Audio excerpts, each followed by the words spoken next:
जिनका मन, जिनका विचार, जिनकी दृष्टि, जिनका भाव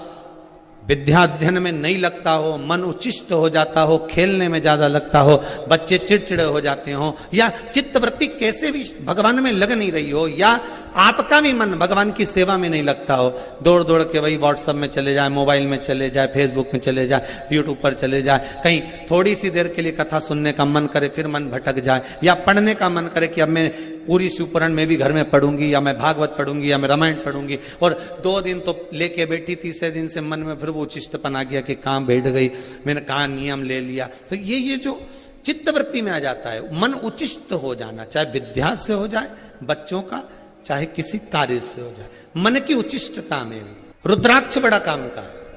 यहां रुद्राक्ष की मूलता है। शहद में 9 मुखी रुद्राक्ष को डाल दिया जाता है शहद के अंदर,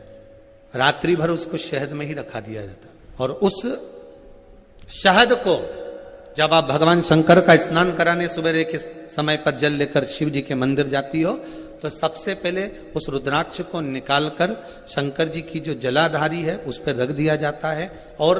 उस शहद को शिव जी पे चढ़ा दिया जाता है। उसी शहद को उठाकर लाया जाता है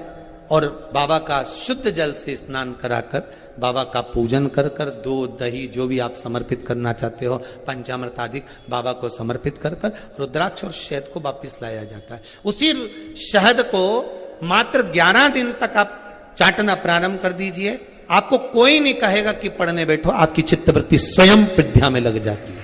आपको कहीं जाने की जरूरत नहीं। रुद्राक्ष शंकर का वो अश्रु है, रुद्राक्ष मेरे बाबा का वो अश्रु है, रुद्राक्ष मेरे कालाधिपति का वो